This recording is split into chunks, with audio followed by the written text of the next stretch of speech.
അല്ല, ഒരു ഉറുമ്പിനെ പോലും നോവിക്കാത്ത മറിയാമ്മ അവസാനം വെറും പോലീസായി തീരുമെന്ന് ഞാൻ പ്രതീക്ഷിച്ചില്ല.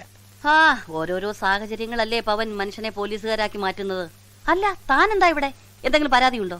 ഉണ്ടെങ്കിൽ പറ, ഇടിച്ചവന്റെ പരിപ്പ് ഞാൻ ഇളക്കി തരാം. അയ്യോ, എനിക്കതിന് പരാതിയൊന്നുമില്ല. ഞാൻ ഇവരെ ഇറക്കാൻ വന്നതാ.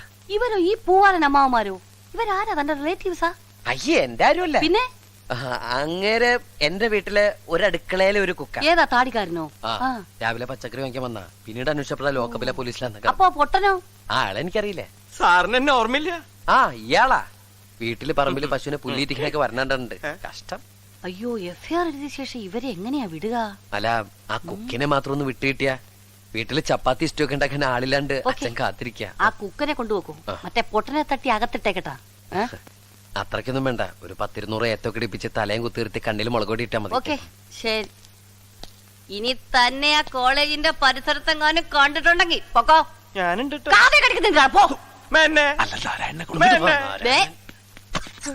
ഒന്ന്, രണ്ട്, മൂന്ന്, തന്നോട് ആരാ ഏത്തോടാൻ പറഞ്ഞു? അല്ല, വേഗം ഏത്തിട്ടുണ്ടെങ്കിൽ ആ വണ്ടിക്ക് പോവാലോ. ഞങ്ങളുടെ വണ്ടിയിലല്ലേ ഇങ്ങോട്ട് കൊണ്ടുവന്നേ. തിരിച്ച് ആംബുലൻസിൽ വീട്ടിലെത്തിച്ചേക്കാം. നടന്നോട്ടെ നടന്നോട്ടെ. പെങ്ങളെ, നമ്മളെ എവിടെ വെച്ച എണ്ണ നിർത്തിയേ? ഞാൻ എണ്ണിയില്ല. എണ്ണിയില്ല അല്ലേ? നമുക്ക് ആദ്യം മുതിയും തുടങ്ങാം. 1, 2, 3.